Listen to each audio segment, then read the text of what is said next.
जिसे कि आप सब जानते हैं कि हम सब डेली लाइफ में अपने डेली यूजेस के लिए कपड़ा पहनते हैं। तो क्या आपने कभी समझने की कोशिश की है कि हम आखिर वो कपड़ा जो मेरा बनता है कहाँ से बनता है और कैसे बनता है, क्या क्या प्रोसेस होता है। तो आइए, फाइबर का मतलब होता है धागा और फैब्रिक का मतलब होता है कपड़ा, बुना हुआ कपड़ा। यानी कि धागे से कैसे कपड़ा को हम बुनेंगे, इसी चैप्टर में उसी के बारे में डिस्कस करेंगे। ठीक है, तो देखिए सबसे पहले हम समझते हैं कि फाइबर क्या होता है। A single hair like strand और थ्रेड इज कॉल्ड फाइबर। यानी कि एक टाइप का थ्रेड होता है, एकदम सिंगल लाइन का होता है, बहुत पतला सा थीन होता है, वहीं उसी को हम फाइबर बोलते हैं। ठीक है, अब देखिए फाइबर जो होता है दो तरीके का होता है, दो टाइप का होता है। ठीक है, एक तो नेचुरल फाइबर और एक जो मेरा है सिंथेटिक फाइबर। ठीक है, नेचुरल फाइबर मीन्स जो कि हमें नेचर प्रोवाइड करता है, और सिंथेटिक मीन्स इसी को हम मैनमेड भी बोलते हैं। ठीक है, जिसे हम लोग अपने से बनाते हैं। तो कुछ जो फाइबर्स है जो कि मैनमेड के थ्रू आता है, और कुछ जो फाइबर्स है जो हमें नेचर प्रोवाइड कराता है। ठीक है, तो आइए हम बात करते हैं कि some fibres are obtain from natural sources that is from plants and animals. यानी कि कुछ ऐसे फाइबर्स होते हैं जो कि प्लांट्स और एनिमल्स से मिलते हैं, उसी से ऑब्टेन किया जाता है। ठीक है, एग्जाम्पल के लिए जूट हो गया, कॉटन हो गया और ऊल हो गया। ठीक है ना। अब देखिए सेकेंड पॉइंट जो मेरा है, some fibres are made using chemical substances. यानी कि कुछ ऐसे फाइबर्स होते हैं जिससे कि हम अपने केमिकल के द्वारा अपने से मैनमेड के थ्रू उसे बनाते हैं, उसी फाइबर्स को हम सिंथेटिक फाइबर बोलते हैं। ठीक है ना। तो देखिए इसका जो एग्जाम्पल है पॉलिस्टर हो गया और नायलॉन हो गया। ठीक है, अब हम बात करेंगे कि अब इसमें ज्यादा फोकस करेंगे नेचुरल फाइबर पे। यानी नेचुरल फाइबर जो होता है कितने टाइप का होता है, तो टाइप्स ऑफ नेचुरल फाइबर। यानी कि उसमें फर्स्ट टाइप जो मेरा आता है जो बहुत ही फेमस है, कॉटन। आप सभी कॉटन का कपड़ा पहनते होंगे, तो आइए कुछ जानते हैं कि कॉटन का जो कपड़ा है आता कहाँ से है, कैसे बनता है, इसका क्या क्या प्रोसेस होता है। ठीक है, तो it is the most important of all plant fibre. यानी कि कॉटन फाइबर्स जो होता है नेचुरल में आपने दो चीज से पढ़ा हुआ था, एक तो प्लांट्स और एक एनिमल्स। यानी कि नेचुरल जो फाइबर होता है हम दो तरीके से ऑब्टेन कर सकते हैं, एक तो प्लांट से और एक एनिमल से। ठीक है, तो एनिमल अब कॉटन जो है मेरा प्लांट्स फाइबर होता है। ठीक है, तो प्लांट्स फाइबर में भी सबसे इंपोर्टेंट होता है कॉटन। ठीक है, it is a soft fluffy fibre that grows in a ball around the seed. यानी कि आप सब देखते होंगे कि कॉटन को कपास बोलते हैं, हिंदी में कपास। ठीक है, कपास बोलते हैं।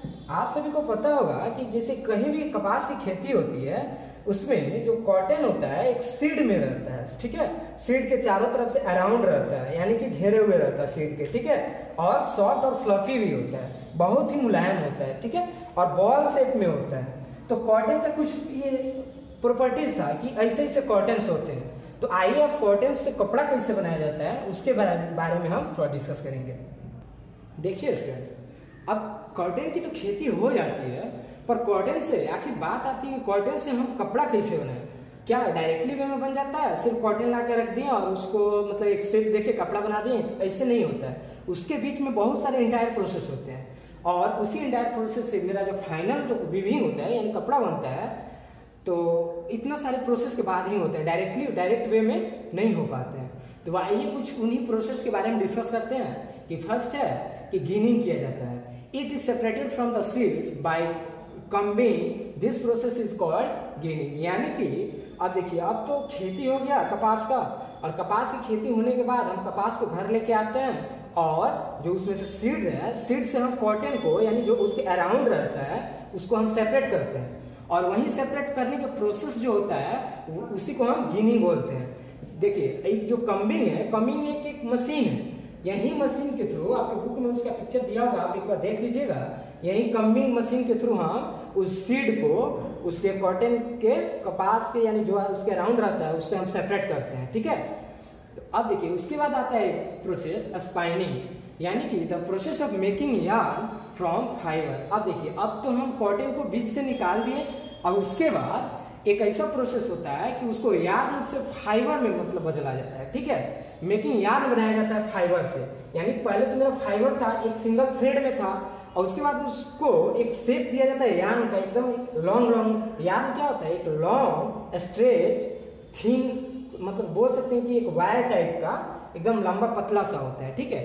तो उसी को यार्न को हम उसमें कन्वर्ट करते हैं स्पाइनिंग के थ्रू, यानी कि एक ऐसा प्रोसेस है जिससे हम फाइबर जो मेरा मिल जाता है, जो भी रॉ मटेरियल्स हमारे मिलते हैं उसमें से, उसको हम एक शेप देते हैं यार्न के फॉर्म में। यार्न एकदम इससे सेम रिलेटेड है फाइबर से, बस इसमें क्या होता है कि फाइबर का शेप किसी भी ढंग का हो सकता है, पर यार्न का शेप एकदम स्ट्रेच और लॉन्ग होगा, ठीक है, और थिन होगा। उसके बाद से जो मेरा लास्ट प्रोसेस है वीविंग, इसमें देखिए क्या होता है कि आफ्टर स्पाइनिंग करने के बाद yarns made are used to make fabric. The process of interlocking two sets of yarns at right angle to make fabric. अब देखिए क्या होता है, आप जैसे देखते होंगे कपड़ा में कि कभी कभी आप गौर कीजिएगा, कोई भी जब कपड़ा बनता है तो उसमें जितने सारे yarns होते हैं एक दूसरे से इंटरलॉक होते हैं, एकदम मतलब एक दूसरे के राइट एंगल ट्रायंगल पे ऐसे करके राइट एंगल पे एक दूसरे से इंटरलॉक होते हैं, और उसी से हम उसी प्रोसेस को वीविंग बोलते हैं। यानी कि यार्न से आपको राइट एंगल में उसको इंटरलॉक कर देना है। देखिएगा आप कपड़ा का एक सूता उसमें से यार्न निकाल के देखिएगा कभी, तो उसमें बहुत सारा आपका लेपटा हुआ एक दूसरे से ऐसे ऐसे करके रहता है, ठीक है। अभी एक ऐसे जा रहा होगा तो एक ऐसे जा रहा होगा, फिर एक ऐसे जा रहा होगा तो एक ऐसे जा रहा होगा, इसके बगल में ऐसे कर करके देखिए यहाँ पे राइट एंगल है तो यही है। तो यही एक प्रोसेस होता है स्पाइनिंग के बाद, जो कि हम वीविंग के थ्रू एक अपना मतलब इंटरलॉक करके क्या बनाते हैं, कपड़ा को बनाते हैं, यानी कि फैब्रिक में कन्वर्ट कर देते हैं। फाइबर से सीधे यहाँ पे फैब्रिक बन गया, यानी कि आपका यहाँ पे क्लॉथ तैयार हो गया, ठीक है, क्लॉथ तैयार हो गया, ठीक है ना। तो यही सब कुछ इंटायर प्रोसेस था कॉटन का, कि सबसे पहले हम क्या किए कि उस कॉटन के बीज को हम उस कॉटन से अलग किए, सेपरेट किए, उसके बाद हम स्पाइनिंग किए, उसको यार्न में कन्वर्ट किए, और उसके बाद यार्न के बाद वीविंग, यानी कि थर्ड, यानी कि 3 प्रोसेस है जिसमें हम कॉटन से कपड़ा को बनाते हैं, ठीक है। तो ऐसे ही कर करके हम आगे कॉटन के बाद सिल्क, जूट, इस सब के बारे में पढ़ेंगे, उस सब के क्या क्या प्रोसेस होता है, ठीक है। अब आइए कि कॉटन क्लॉथ्स का कैरेक्टरिस्टिक फीचर क्या होता है, यानी कि क्या क्या इंपोर्टेंस है कॉटन क्लॉथ्स का। तो देखिए फर्स्ट इंपोर्टेंस जो दिया हुआ है, it is environment friendly because it is biodegradable, यानी कि एक यहाँ पर टर्म समझिएगा बायोडिग्रेडेबल, यानी कि बहुत जल्दी सड़ गल जाता है। अगर कोई चीज ऐसा होता है कि नॉन बायोडिग्रेडेबल होता है, और कोई चीज इस दुनिया में ऐसा होता है जो कि बायोडिग्रेडेबल होता है, तो आइए कैसे हम जानेंगे कि कौन सा चीज बायोडिग्रेडेबल है और कौन सा चीज नॉन बायोडिग्रेडेबल है। तो देखिए जो सड़ गल जाए, ठीक है, कुछ दिन के बाद बैक्टीरिया उस पर काम करके उसको सड़ा गला दे, उसी को हम बायोडिग्रेडेबल कहते हैं। और जो चीज ना सड़े, यानी कि जैसे एग्जांपल आपका पॉलीथीन हो गया, आप पॉलीथीन को कहीं फेंक दीजिएगा प्लास्टिक को, तो सड़ता गलता नहीं है, तो वो क्या हो गया, नॉन बायोडिग्रेडेबल हो गया, ठीक है। तो यही जो कॉटन जो मेरा होता है बायोडिग्रेडेबल होता है, यानी कि सड़ गल जाता है, ठीक है। आप कहीं उसको फेंक दीजिए, कुछ दिन बाद ये अपना सड़ गल के मिट्टी में मिल जाता है, ठीक है। और सेकेंड इंपोर्टेंस जो मेरा है कि cotton fabric is extremely soft, बहुत ही सॉफ्ट होता है, एकदम मुलायम होता है, ठीक है। और थर्ड जो मेरा फीचर है, it is porous in nature, यानी कि नेचर में पोरस होते हैं, ठीक है। फोर्थ पॉइंट क्या है कि it is usually last much longer than cloth made of other materials, यानी कि दूसरे मटेरियल्स के कंपैरिजन करें अगर कॉटन से, दूसरे मटेरियल्स के बना हुआ कपड़ा से, तो बहुत ही लॉन्ग लास्टिंग होता है, बहुत ही ज्यादा टिकने वाला कपड़ा होता है।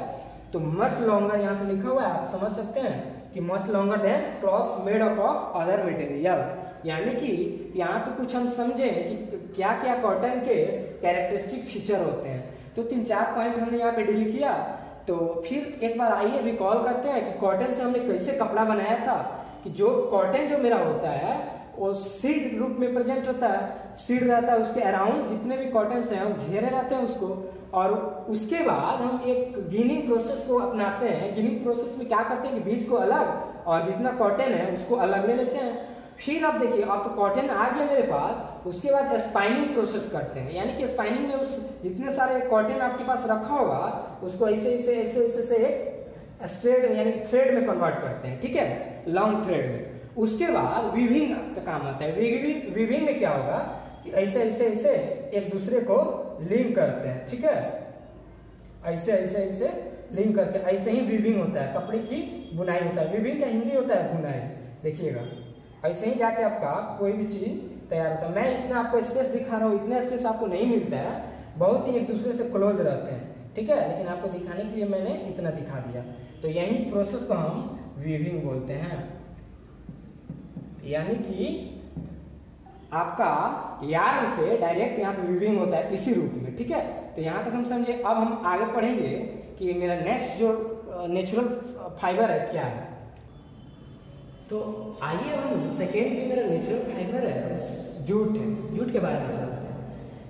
It is a natural plant fibre. आपको पता है कि नेचुरल प्लांट फाइबर के बारे में पढ़ लिया तो ऑब्वियसली नेचुरल प्लांट फाइबर होगा। And is the second most popular fibre after cotton. वहाँ पे आफ्टर कॉटन ऐड कर दीजिएगा, यानी कि कॉटन के बाद जूट का सेकेंड स्थान आता है, क्योंकि कॉटन के जस्ट बाद ही नेचुरल फाइबर में मोस्ट इंपोर्टेंट हो जाता है जूट, इसलिए हम सेकेंड पॉपुलर इसको मानते हैं, ठीक है। Its fibre are long and shiny. इसका जो फाइबर होता है लंबा लंबा होता है, लंबा बना सकते हैं, और शाइनिंग होता है, ठीक है, थोड़ा चमकदार होता है। It is cheaper than any other natural fibre. और देखिए अब बात आता है, बहुत ही चीपर होता है, चीपेस्ट होता है, चीपर मतलब इसको चीपेस्ट बोलेंगे, चीपेस्ट होता है, क्योंकि जितने सारे नेचुरल फाइबर है सबसे कम खर्च में जूट से आप कपड़ा उपड़ा बना सकते हैं, ठीक है, इसलिए चीपर बोला जाता है इसको। अब इसका प्रोसेस क्या क्या होता है, जैसे हमने उसमें पढ़ा था कॉटन में कि कॉटन में सबसे पहले गिनिंग था, उसके बाद स्पाइनिंग था, उसके बाद वीविंग था। तो इसमें आता है एक रेटिंग प्रोसेस होता है, रेटिंग, ठीक है। तो वंस लिखा हुआ रेटिंग के बारे में, once the jute crop is ready for harvesting, यानी कि एक बार रेडी हो जाता है, तैयार हो जाता है कटने के लिए, कटाई करने के लिए, it is cut very close to the ground, यानी कि इसको काट के जमीन पे गिरा दिया जाता है। सबसे पहले तो हम जूट की खेती करते हैं, जूट का प्लांट उगाते हैं, और प्लांट उगाने के बाद कुछ दिन बाद अब क्या होता है कि जब काटने की बारी आती है तो उसको काट के जमीन पे सुला देते हैं। जैसे कि आप देखते होंगे गाँव में कटनी उटनी होता है तो काट के धान और गेहूं को काट के जमीन पे सुला दिया जाता है, ठीक है।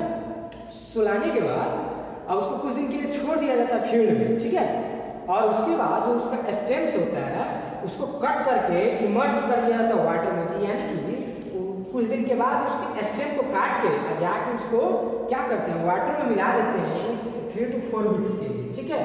वाटर में मिलाने के बाद उसको हम सेपरेट करते हैं फाइबर्स ऑफ स्टेम से, यानी कि उसके स्टेम में जो जितने भी फाइबर्स होते हैं उससे हम सेपरेट कर देते हैं पानी में मिलाने के बाद। देखिए क्या होगा, सबसे पहले तो हमने कटाई की, कटाई करने के बाद जमीन में उसको सुला दिया, जमीन में कुछ दिन सुलाने के बाद उसको क्या किया, उसका स्टेम काट के ला के पानी में मिला दिया, वाटर में इमर्ज कर दिया, इमर्ज होता है मिलाना, पानी के अंदर रखना, पानी के अंदर रख दिए, और रखने के बाद क्या हुआ कि स्टेम से उसको सेपरेट किए। सेपरेट करने का भी प्रोसेस आपके बुक में दिया होगा, एक मशीन है उसमें डालने पे स्टेम उसका अलग हो जाता है, और इसका जितने भी उसमें फाइबर्स होते हैं जूट के फाइबर्स वो अलग हो जाते हैं, ठीक है। अब देखिए अब जब अलग हो गए उसमें भी देखिए सारे प्रोसेस में एक चीज कॉमन है, वीविंग। वीविंग एक ऐसा प्रोसेस है जिसमें सारे में आपको मिलेंगे, यानी वीविंग का मतलब ये होता है हिंदी में बुनाई। सारे फाइबर से फाइबर कलेक्ट करने के बाद उसको वीविंग करते हैं। इसमें भी जितने भी सारे मेरे फाइबर्स मिल जाएंगे उसके बाद इसको भी वीविंग करेंगे, ऐसे ही जैसे हमने बताया था, ऐसे एकदम एक दूसरे से बड़ा क्लोज पैक रहता है, ऐसे शॉर्ट तैयार हो जाता है ऐसे ही, ठीक है। इस सारी चीज में आपको कॉमन मिलेंगे वीविंग एक ऐसा प्रोसेस है। तो सबसे मेरा मेन इंपोर्टेंट हो जाता है कि किसी भी प्लांट और एनिमल से उससे फाइबर हम कैसे ऑब्टेन करें, यानी सबसे पहले अगर मेरा फाइबर जब मिल जाएगा तो उससे किसी न किसी थ्रू हम फैब्रिक में कन्वर्ट कर सकते हैं, कपड़ा में कन्वर्ट कर सकते हैं, ठीक है। तो यहीं पे मेरा देखिए रेटिंग के एक प्रोसेस से ही मेरा जूट से हम फाइबर ऑब्टेन कर लेते हैं, और रेटिंग के बाद जस्ट वीविंग कर देते हैं, यानी कपड़े की बुनाई कर देते हैं, ठीक है। अब देखिए इसका क्या क्या फीचर्स होता है जूट का कुछ फीचर्स के बारे में डिस्कस करते हैं। It is the cheapest plant fibre, आपको तो मैंने पहले ही समझा दिया कि सबसे चीपेस्ट होता है, और it has ability of blending with other synthetic, यानी देखिए जूट के पास एक ऐसा क्वालिटी है, एबिलिटी है इसके पास, ब्लेंडिंग हो जाता है, ब्लेंडिंग में से दूसरे फाइबर्स के साथ बहुत इजीली मिक्स हो जाता है, यानी अदर सिंथेटिक, यानी कि दूसरा अगर मैग्नेट की बात करें ना उसमें जूट बहुत ही जल्दी खप जाता है, यानी सम्मिश्रित हो जाता है, मिश्रित हो जाता है, ठीक है, मिल जाता है उसमें। थर्ड इसका जो फीचर्स है, second most important plant fibre, यानी कि इसको हम सेकेंड इंपोर्टेंट की कैटेगरी में डाले हैं, कॉटन के बाद इसका ही स्थान है, ठीक है। तो यानी कि जूट में हमने बस एक ही प्रोसेस था मेरा इंपोर्टेंट, जो कि रेटिंग में ही हम सबको इसमें से फाइबर को ऑब्टेन कर लेते हैं, ठीक है। रेटिंग से ही फाइबर को ऑब्टेन कर लेते हैं और ऑब्टेन करने के बाद जस्ट वीविंग कर देते हैं। वीविंग करने के बाद आपका कपड़ा रेडी हो गया और मार्केट में अवेलेबल हो जाता है, ठीक है। इसका कैरेक्टरिस्टिक फीचर के बारे में कुछ डिस्कस किया हमने। उसके बाद आते हैं वूल पे। देखिए वूल क्या होता है, इट इज एनिमल फाइबर। अब हमने कुछ प्लांट फाइबर के बारे में डिस्कस किया, जैसे कॉटन, जूट हो गया। उसके बाद हम कुछ एनिमल फाइबर के बारे में डिस्कस करेंगे। तो it is animal fibre mainly obtain from sheep, ठीक है। देखिए मेनली ऑब्टेन यानी ज्यादातर जितने हमारे वूल्स होते हैं, वूल, ठीक है, यानी ऊनी कपड़ा जितने भी होते हैं उसका जो फाइबर होता है हम शीप से ऑब्टेन करते हैं। देखिए और सारे भी बहुत सारे एनिमल्स हैं, जैसे याक हो गया, ठीक है, बहुत सारे जेब्रा हो गया, शीप तो है, बहुत सारे ऐसे एनिमल्स हैं जिससे कि हम एनिमल फाइबर ऑब्टेन करते हैं। आपकी बुक में ढेर सारे, जैसे कि जेब्रा था, शीप था, बियर भी था, और भी सारे न्यूयॉर्क के कुछ और एनिमल, दो चार एनिमल है जिससे कि हम फाइबर को ऑब्टेन करते हैं, ठीक है। तो आप एक बार अपने बुक में देख लीजिएगा। उसके बाद देखिए प्रोसेस आता है सियरिंग। सियरिंग का क्या प्रोसेस है कि the process of removing wool from sheep, यानी कि यूजिंग स्पेशल क्लिपर्स, यानी कि जो अब देखिए क्या होता है कि शीप के, देखिएगा शीप के आउटर कवर पे कुछ रेसे टाइप के बाल होते हैं उसके, और उसी बाल से हम फाइबर को ऑब्टेन करते हैं। तो इसका मतलब क्या कि जितने भी शीप होते हैं उसके जाके जितने भी हेयर होते हैं उसको जाके नोच लाते हैं, नहीं, तो एक स्पेशल क्लिपर्स का यूज किया जाता है, ठीक है ना। क्लिपर्स को यूज करके उसको कट किया जाता है, उसके हेयर को, और कट करने के बाद उसको हम उसके फैब्रिक बनाते हैं, ठीक है। उसी कट करने के प्रोसेस को क्या बोलते हैं, सियरिंग बोलते हैं। सियरिंग एक ऐसा प्रोसेस है जिससे कि हम शीप से by using special clippers we can remove their hair, यानी कि उसके बाल को हम रिमूव करते हैं, ठीक है। तो अब सियरिंग के बाद क्या प्रोसेस है अब हम देखते हैं। देखिए नेक्स्ट मेरा प्रोसेस है नाइटिंग। It is a method by which a yarn is turned into a item of clothing, यानी कि देखिए अब तो हमने ऊल को, यानी कि जैसे कि शीप से हमने फाइबर को कलेक्ट कर लिया, और फाइबर को कलेक्ट करने के बाद यार्न में कन्वर्ट करते हैं, ठीक है, हम कपड़ा बनाने के लिए। तो यही नाइटिंग, जैसे कि उसमें था स्पाइनिंग था, स्पाइनिंग कॉटन में स्पाइनिंग पढ़े थे हम लोग कि जैसे फाइबर से हमको यार्न में कन्वर्ट करते हैं, तो सेम प्रोसेस इसमें भी आता है नाइटिंग। नाइटिंग से it is a method by which a yarn is turned into an item of clothing, यानी कि देखिए अब इसमें क्या होता है नाइटिंग में। नाइटिंग में यार्न को देखिए अब तो यार्न हमने बना लिया उसी समय सियरिंग से, क्लिपर्स को यूज करके काट लिया, क्या हुआ फाइबर्स को हमने यार्न में कन्वर्ट कर लिया, तो अब यार्न से कपड़ा हम बना लेते हैं by using the help of नाइटिंग, नाइटिंग के प्रोसेस के हेल्प से, ठीक है, कपड़ा हम बना लेते हैं। तो अब देखिए अब इसका फीचर्स क्या क्या होता है।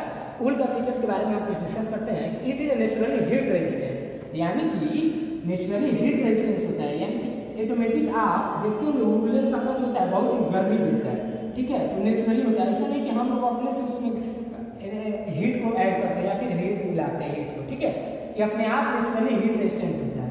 अब देखिए सेकेंड जो मेरा पॉइंट है, woollen clothing does not cling to the skin. यहाँ पे देखिएगा क्लिंग लिखा हुआ है, क्लिंग का मतलब होता है चिपकना, यानी कि वूलन क्लॉथिंग जो होता है does not cling to the skin, skin पे चिपकता नहीं है। ऐसा नहीं कि कोई और कपड़े के मतलब तरह, जैसे कॉटन हो गया गर्मी के दिनों में जैसे पसीना होता है तो चिपक जाता है, लेकिन वूलन कपड़ा नहीं चिपकता है स्किन में, ठीक है। थर्ड मेरा पॉइंट है, wool has the ability to stretch and then turn into its natural layer. देखिए वूल के पास एक ऐसा एबिलिटी है कि आप चाहें तो उसको लंबरा सकते हैं, और लंबरा के छोड़ने के बाद फिर उसी शेप में आ सकते हैं, नॉर्मल शेप में। जैसे कि आप सभी क्या करते हैं ठंडों के दिनों में कि बहुत सारे स्वेटर वगैरह आप यूज करते हैं, तो स्वेटर के अंदर आप ढेर सारे कपड़े पहने होते हैं, ठीक है। तो मान लीजिए कि 4-5 कपड़े तो आप पहनेंगे, इतना ठंडा आएगी तो 4-5 कपड़ा पहनने के बाद आप स्वेटर को डालते हैं, पर भी आप स्वेटर निकाल के और सारे कपड़े उतार कर फिर पहनिएगा तो स्ट्रेच उसमें नहीं रहता है, नेचुरल लेंथ में अपने फिर से आ जाता है। थोड़ा सा स्ट्रेच हुआ मिलेगा आपको, लगेगा कि हाँ थोड़ा सा फैला हुआ है, पर फिर से अपने नेचुरल लेंथ में टर्न कर जाता है, ठीक है। तो यही सब कुछ फीचर्स था ऊल का। अब हम बात करेंगे सिल्क। सिल्क भी जो मेरा क्या है, सिल्क भी एक मेरा एनिमल फाइबर है, ठीक है, एनिमल फाइबर है। आप देखिए सारे फाइबर की तरह इसमें भी हम पढ़ेंगे कि कैसे इसको कलेक्ट किया जाता है फाइबर को, कैसे हम ऑब्टेन करते हैं। तो देखिए जो सिल्क जो मिला है, फर्स्ट जो डिस्कवर किया था चाइनीज मैन ने डिस्कवर किया था, यानी कि चाइना के लोग ने फर्स्ट सिल्क के बारे में डिस्कवर किया था, ठीक है। It is an animal fibre, animal fibre है सिल्क। अब आपको पता है सिल्क भी जो होता है बहुत ही थोड़ा सॉफ्ट टाइप का होता है, बहुत ही स्मूथ होता है। तो आइए कुछ सिल्क में भी सेम वैसे ही प्रोसेस होता है। सिल्क का एक खेती होता है, सॉरी सिल्क एक एनिमल फाइबर है, तो एनिमल से हम निकालते हैं सिल्क को, और सिल्क से एनिमल से निकालने के बाद नाइटिंग एक प्रोसेस होता है जिससे हम यार्न से सीधे क्लॉथिंग में कन्वर्ट कर लेते हैं, ठीक है। तो सेम प्रोसेस जैसे कि एनिमल्स में हमने वूल के बारे में पढ़ा था, वैसे ही एनिमल्स में सिल्क के बारे में भी प्रोसेस है कपड़ा बनाने के लिए। तो इसका फीचर्स क्या है, वूल की तरह तो होगा नहीं, इसका फीचर्स कुछ डिफरेंट होगा। तो आइए देखते हैं। Silk is lustrous smooth and fibre, ठीक है ना, स्मूथ फाइबर होता है, यानी लस्ट्रेस होता है, थोड़ा सा ईवी लस्टर टाइप का होता है, ठीक है, ज्यादा थोड़ा सा शाइनिंग ईवी करता है सिल्क। आप देखिए सेकेंड भी मेरा पॉइंट है, fabrics made from silk are comfortable to wear in the winter, यानी कि विंटर में हम अगर सिल्क का कपड़ा पहनते हैं तो ज्यादा मोर कंफर्टेबल होता है, ठीक है, यानी ज्यादा आपको कंफर्टेबल महसूस होगा। और थर्ड पॉइंट जो मेरा है, it is durable and high in tensile strength. तो ड्यूरेबल का अर्थ क्या होता है, ड्यूरेबल का मीनिंग होता है एंड हाई इंटेंसाइल स्ट्रेंथ, यानी कि ज्यादा लंबा टिकाऊ होता है। ड्यूरेबल का मतलब होता है ज्यादा दिन तक टिकने वाला होता है, यानी सिल्क का कपड़ा ज्यादा ड्यूरेबल होता है, ठीक है, ज्यादा दिन तक टिकने वाला। तो हाई टेंसाइल स्ट्रेंथ होता है, यानी ज्यादा मजबूत भी होता है, ज्यादा मजबूत होता है तो ऑब्वियसली ज्यादा टिकेगा भी। तो यही सब कुछ कैरेक्टरिस्टिक फीचर्स ऑफ सिल्क का है। तो देखिए हमने कॉटन प्लांट फाइबर के बारे में पढ़ा था, उसमें कुछ प्रोसेस था, और एनिमल फाइबर के बारे में एक ही प्रोसेस होता है कि पहले शेयरिंग किया जाता है, उसको निकाला जाता है एनिमल्स से, उसके फाइबर को ऑब्टेन किया जाता है, और उसके बाद नाइटिंग एक ऐसा प्रोसेस होता है जिससे सीधे यार्न से हम क्लॉथ में कन्वर्ट कर लेते हैं, ठीक है। और दोनों का अलग अलग प्रॉपर्टीज है, आप थोड़ा इसको पढ़ लीजिएगा। अब आप आइए नेक्स्ट कुछ इंपोर्टेंट और फाइबर्स के बारे में डिस्कस करते हैं। तो देखिए कुछ यूजफुल फाइबर्स के बारे में हम पढ़ेंगे। देखिए हैम्प, फ्लैक्स और क्वाइल। देखिए हैम्प क्या होता है, आप सब देखे होंगे कि गांव में खेती जब होता है उसमें कभी कभी बहुत सारे स्पेशल टाइप के प्लांट्स उग जाते हैं, उसको हम लोग कट करके हटा देते हैं। जैसे हैम्प भांग को बोला जाता है, इस पटुआ को बोला जाता है, ठीक है। ऐसे ही करके एक मतलब और प्लांट का नाम मुझे याद नहीं आ रहा इसमें, पर गाँव के खेतों में ना बहुत सारे एक्स्ट्रा उग जाते हैं, और ये इसी से हम कुछ यूजफुल फाइबर्स बनाते हैं, ठीक है, ऑब्टेन करते हैं।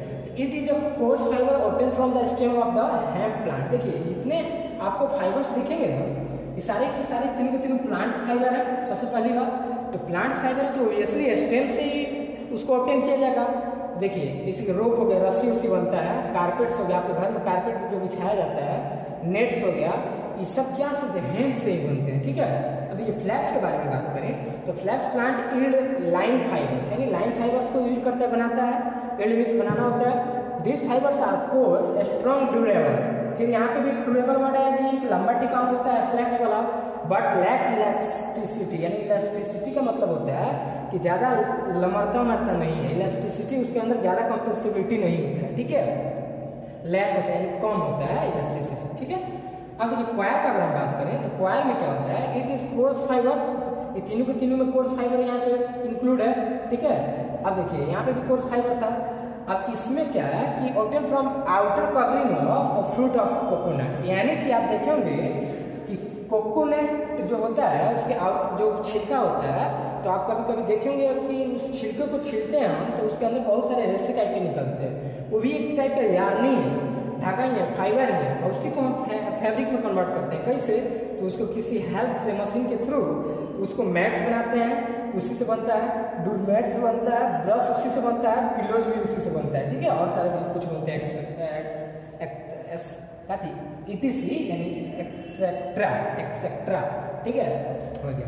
सिंथेटिक फाइबर, अब हम बात करते हैं सिंथेटिक फाइबर की, यानी कि मैनमेड फाइबर हो गया सिंथेटिक फाइबर। मैनमेड फाइबर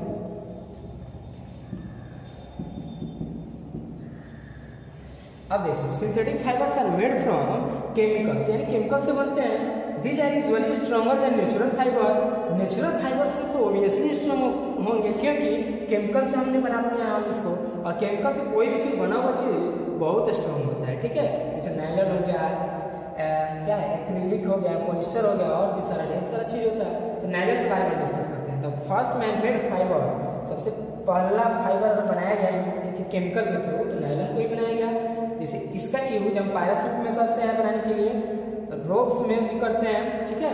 अब हम बात करते हैं एक्रिलिक की। तो acrylic use in making clothes and carpets, यानी कारपेट्स भी बनाने में यूज होता है और क्लॉथ्स भी बनाने में यूज होता है एक्रिलिक, ठीक है। इट इज लाइट वेट, यानी हल्के होता है, और वार्म एंड सिमिलर टू वूल, यानी कि वूल की तरह इसका प्रॉपर्टीज कुछ मिलता जुलता है, यानी ये भी गर्म रहता है। इसका अगर हम क्लॉथ बनाए तो एक्रिलिक का भी क्लॉथ आपको हीट प्रोड्यूस करता है, अंदर से लगता है हीट रेजिस्टेंट, ठीक है। अब आइए हम लास्ट पॉलिस्टर के बारे में पढ़ के फर्स्ट चैप्टर को खत्म करते हैं। पॉलिस्टर देखिए, पॉलिस्टर होता है the most widely used manmade fibre, यानी कि पॉलिस्टर आजकल के लोग बहुत यूज करते हैं, बहुत सस्ता भी पड़ता है, ठीक है। पॉलिस्टर के कपड़े बहुत एकदम ऐसे छूने पे ही पता चल जाता है उसको। हम लोग के यहाँ तो ट्रेडिशन चलता है कि हम लोग कपड़ा को देख के पता लगा लेते हैं कॉटन है कि पॉलिस्टर है कि नायलॉन है, ठीक है। तो देखिए इसका यूज होता है बोटल्स बनाने में किया जाता है, फिल्टर्स बनाने में किया जाता है और अपैरल्स बनाने में यूज किया जाता है, ठीक है। इसका यूज कपड़ा बनाने में भी किया जाता है, ठीक है। अब देखिए, अब हम बात करेंगे characteristic feature of synthetic fibre. Synthetic fibre उसका क्या क्या कैरेक्टरिस्टिक है। तो synthetic fibres are strong and generally wrinkle free, ठीक है, स्ट्रॉन्ग होते हैं, ठीक है, बहुत स्ट्रॉन्ग होते हैं। आपको तो पढ़ाई है कि केमिकल से बनते हैं, इसीलिए क्या होता है, स्ट्रॉन्ग होता है। They are very less air space so can not breathe well, यानी कि अगर हम बात करें कि केमिकल से बना हुआ होता है तो ऑब्वियसली बहुत ही थोड़ा हार्ड होता है, यानी स्ट्रॉन्ग होता है, स्ट्रॉन्ग होगा तो हार्ड होगा तो उसके बीच का क्या होता है, केमिस्ट्री के लेवल पर हम जाके देखें, केमिस्ट्री की बात करें तो उसका मॉलिक्यूल जो होगा एक दूसरे से बहुत क्लोज पैक होगा। तो क्लोज जब पैक होगा तो उसके बीच में स्पेस नहीं होगा, जब स्पेस नहीं होगा तो मान लीजिए उसको अगर हम मास्क की तरह तौर पर यूज करते हैं तो उससे हम ब्रेथ नहीं कर पाएंगे अच्छा से, ठीक है, यानी सांस लेने में दिक्कत होगी, कठिनाई होगी। Unsuitable to hot and humid weather, ठीक है। तो देखिए अनसूटेबल होता है हॉट के लिए, यानी कि गर्मी के दिनों के लिए अनसूटेबल फील करते हैं आप, ह्यूमिड वेदर के लिए, ठीक है, यानी कि आप गर्मी के दिनों में इससे क्या होगा कि नहीं पहन सकते हैं, बहुत ही अनकंफर्टेबल आप फील करेंगे, इसलिए क्योंकि इसके बीच में स्पेस नहीं होता है, और स्पेस नहीं होगा तो एयर नहीं जा पाएगा। और गर्मी के दिनों में ऐसा आप कपड़ा पहनना चाहते हैं जिसमें थोड़ा सा मतलब कि स्पेस हो, जैसे कि एयर जाके हम अंदर इंटर कर सके और आपको थोड़ा सा अच्छा फील हो, ठीक है ना, थोड़ा कूल फील हो, इसीलिए गर्मी के दिनों में इसे अनसूटेबल होता है। दे आर नॉन बायोडिग्रेडेबल, आपको हमने बायोडिग्रेडेबल समझा दिया था उसमें, और इसकी क्या है कि नॉन बायोडिग्रेडेबल है, क्योंकि ये सड़ता करता नहीं है, क्योंकि केमिकल बाउंडेड है, अगर केमिकल से बना हुआ है तो सड़े गलेगा नहीं है, तो नॉन बायोडिग्रेडेबल होगा। अब हम बात करते हैं थोड़ा हिस्ट्री ऑफ क्लॉथ की, कैसे हमने क्लॉथ के बारे में, कैसे हमने क्लॉथ पहनना सीखा, कैसे हमारे पूर्वजों क्लॉथ पहनते थे कि नहीं पहनते थे, उसके बारे में थोड़ा सा डील करते हैं। आइए आज से बात करते हैं 400 मिलियन ईयर एगो, ठीक है। वहाँ पे कुछ आपने नाम सुना होगा आदि मानव की। तो आदि मानव जंगल में अक्सर रहा करते थे, और जंगल में जब रहते थे तो वो अपने नंगा बॉडी रहते थे, तो उनका बॉडी जो होता था पूरा नंगा होता था, वो कपड़ा का यूज ही नहीं करते थे। क्यों? क्योंकि उनके पास उतना आइडिया नहीं था, उस समय आइडिया इतना डेवलप नहीं हुआ था कि वो कपड़ा बना सके किसी चीज़ से। उनके पास सारा सोर्स अवेलेबल था, वो जंगल में रहते थे, ऑब्वियसली उनके पास प्लांट है, और प्लांट से ही तो हम कपड़ा बनाते हैं, कॉटन हो गया, जूट हो गया, पर उसका यूटिलाइज नहीं कर पाते थे due to lack of idea. उनके पास आइडिया नहीं था। धीरे धीरे समय बीतता गया, with the passage of time क्या हुआ कि कुछ लोग का आइडिया डेवलप किया, और डेवलप करने के बाद कुछ लोग ने, जैसे ही आदि मानव जो रहा करते थे जंगल में, तो क्या किए कि अपना बॉडी को ढकने के लिए कुछ क्या वो सबका छाल यूज करते थे, जानवर सबका एनिमल्स का छाल स्किन से उतार के मार के उसका स्किन हटा के और उसी से अपना बॉडी को, बदन को ढकते थे। लेकिन पर भी उससे नहीं हो पाया। उससे क्या हुआ कि जानवर सबका पतन होना शुरू हो गया, क्योंकि जानवर खत्म होने लगे, एनिमल्स, ठीक है। अब देखिए एनिमल्स का जो फ्लीस, एक वर्ड आपके बुक में आएगा, फ्लीस, FLECECW, फ्लीस, यानी फ्लीस एक वर्ड है जिसका मतलब होता है हेयर, ठीक है, हेयर, यानी कि ह्यूमन एनिमल्स के फ्लीस निकालते थे, यानी हेयर निकालते थे, ठीक है। तो फ्लीस वर्ड देखिए कन्फ्यूज मत होइएगा। और उसके बाद क्या हुआ कि जब जानवर का पतन शुरू हो गया, तो लोगों ने क्या सोचा, फिर कुछ आइडिया लगाना शुरू किया। आइडिया लगाना जब शुरू किया तो धीरे धीरे आइडिया बढ़ता गया, और आइडिया डेवलप होने के बाद लोगों ने सोचा कि क्यों नहीं हम जिस जंगल में रहते हैं उसी जंगल के कुछ प्लांट से भी तो हम कुछ कपड़ा को बना के एक बार देखिए, उसी के छाल से। तो पहले प्लांट्स के भी छाल होते थे, आउटर कवर होता था, उससे लोग अपना बदन ढकना शुरू किया। लेकिन फिर ग्रेजुअली धीरे धीरे टाइम बीतता गया और आदमी का जो माइंड ने डेवलप किया, फिर लोगों ने सोचा कि कुछ अब ऐसा करते हैं ताकि सब कोई अच्छा से कपड़ा पहन सके। तो उसी समय लोगों ने कॉटेज का, यानी उस समय कॉटेज होते थे जंगल में, लेकिन लोगों के पास आइडिया नहीं था। तो उस कॉटन का उपयोग करके उसको पहले स्पिंडल एक चरखा से उसके कॉटन को ऐसे कर करके हाथ से घुमा के, आपको पता है कि गांधी जी का चरखा अभी भी वृंदावन में रखा हुआ होगा, और गांधी जी अक्सर उसी को हमेशा बुनते थे ऐसे करके, ठीक है, यार्न में कन्वर्ट करते थे, फाइबर में कन्वर्ट करते थे, किसी भी कॉटन को ऐसे रगड़ के या फिर चरखा चला के। वैसे ही लोगों ने शुरू किया योजना, वैसे ही प्रोजेक्ट बनाया, और करते करते धीरे धीरे आजकल तो मशीनरी सब हो गई, ये चीज़ें मशीन से बनाया जाता है, ठीक है। तो यही सब कुछ हिस्ट्री ऑफ क्लॉथ है, यानी पहले के लोग कपड़ा उतना पहनते नहीं थे, धीरे धीरे डेवलप हुआ, और आज देखिए आज जितने लेटेस्ट मॉडल आता है वही हम सब अपनाते हैं, यानी जितने लेटेस्ट मॉडल आ जाए वही कपड़ा हम खरीदते हैं, ठीक है। हिस्ट्री ऑफ क्लॉथ यही आपको बुक में दिया हुआ, पढ़ लीजिएगा, चैप्टर फिनिश्ड होता है। Thank you so much.